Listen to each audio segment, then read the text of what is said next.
Getting ready to go to bed, and Spirit said, record one more video. Tomorrow is the suicide prevention walk. And as I mentioned in a previous video, this will be my 11th year walking.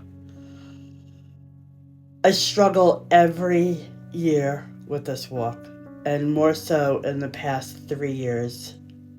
For myself, for my father who suffered with mental illness, for my daughter's father who suffered with mental illness.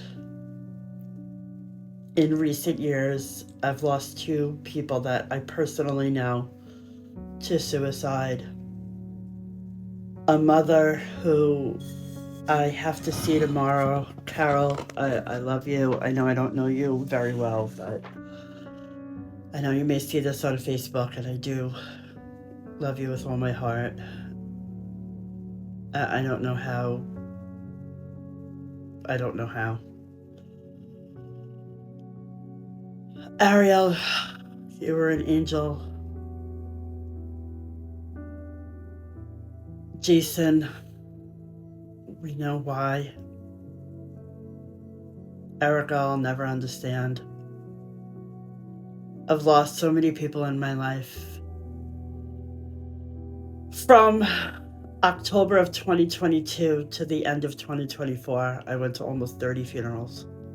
That is not an exaggeration. I've lost a lot of people in my life. Not all to suicide, but I've lost a lot of people in my life. In that time frame, I've done a lot of healing. I mirror to people the shadows they're afraid to face. And I've said that before in another video. And yes, I'm repeating myself.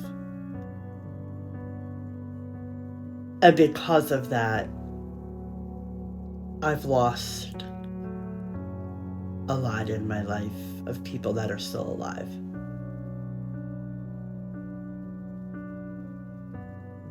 I've learned to never play the victim again in my life.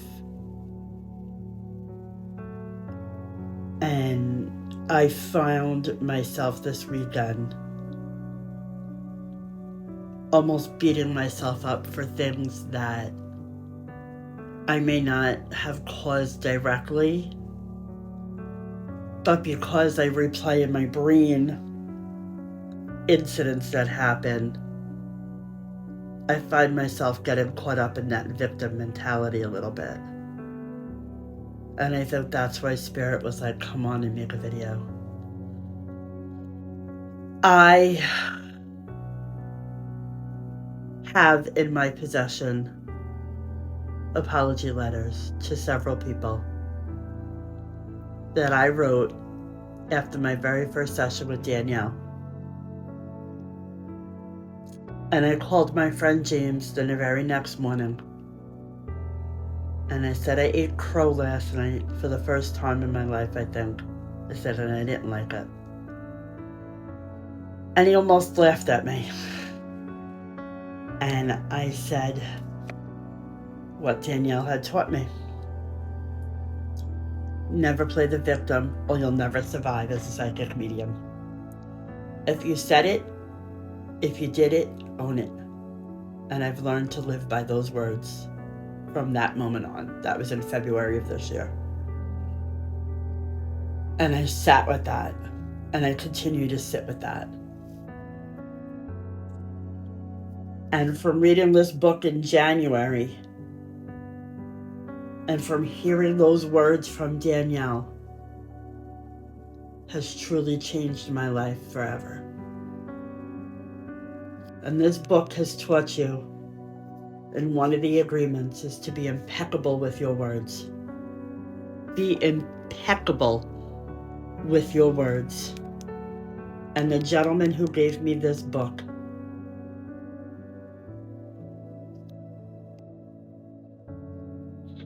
wasn't so impeccable with his words. Yet he gave me this book and told me he read it 4 times. I'm a true Capricorn. If you give me something and you tell me something and you show me something, I'm gonna live by it.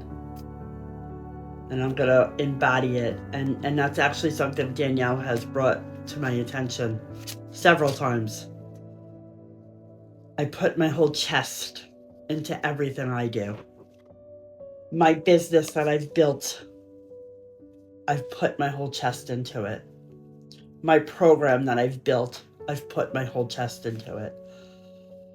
I've had both my nephew, who's a business major, and James, who's has his MBA, read my program, and they've both told me I've built a really fantastic program. James has made a few grammatical um, tweaks, we'll say, and Danielle and I went over them on Thursday, and we at 555, as I just looked up at the timer, um, and we both were like, oh my god, he really like read it, and we both were like, wow, like those were amazing changes, and they were just, it was a word, and it wasn't like anything drastic. He changed one sentence, one question, and put it above another. And we were like, oh my God, like we didn't catch that. Like it was just such a small change, but it was such a powerful change. That's how detailed he went into my program. And it wasn't anything fantastic. It was just a word he changed in week 3 and something in week 1. And then he took out a word in week 2 out of my 12-week program. That's as far as you've gotten. To me, that is the biggest compliment you could have ever given me. Thank you very much, James. I love you forever. I mean, I've always loved you, but I love you even more. It's like a big brother to me. I tomorrow is always a hard day for me. Has been since my daughter was a junior in high school. And it always continues to be a hard day. And I never quite understood it until I was in those shoes. And I hate people feeling sorry for me. I hate the, oh, I'm so sorry, Cynthia. Oh, I'm so sorry, Cece. Oh, I'm so sorry, Sin. I hate it. I hate hearing those words because I hate anybody feeling sorry for me. God gave me the life he gave me because he felt that I could handle it. And now as a psychic, now as the intuitive, now on the other side of it, I see why. That life I was given were all lessons. They were lessons for me to learn to get here to where I am today. That's all they were. They were lessons for me to learn to get to where I am today.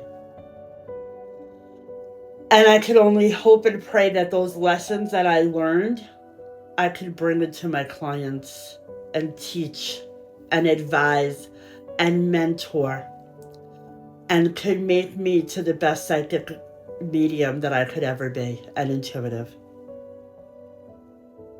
I lacked in trust because everybody doubted me, because I mirrored to everybody what they never wanted to face. So everybody doubted my intuitions. No, you're wrong, Cynthia. You're wrong, Cynthia. You're wrong, you're wrong, you're wrong. So relearning how to trust is the biggest lesson I've had to learn in these past few months. And I've spent a lot of money on my intuitive business coach. But it was worth every penny. And then some. And now I'm starting another program with another gentleman who gave me the biggest compliment ever. And I love him to death. And I can't wait to start working with him. Brad is a phenomenal man. And I can't wait to start working with him. I'm so excited. And that is it, ladies and gentlemen. If anybody's going to the Long Island area, we'll be at Jones Beach tomorrow. I look forward to seeing you. If you see me, please come over and introduce yourself if you don't know me. I will be with my daughter tomorrow. I will be wearing a shirt that says Ariel's Army. I'll probably be with Ariel's mom, Carol, and her family. And come over and say hello. Have a wonderful night, everybody. I know it's late that I'm recording this, and I'll get this out as soon as I can. Have a good night.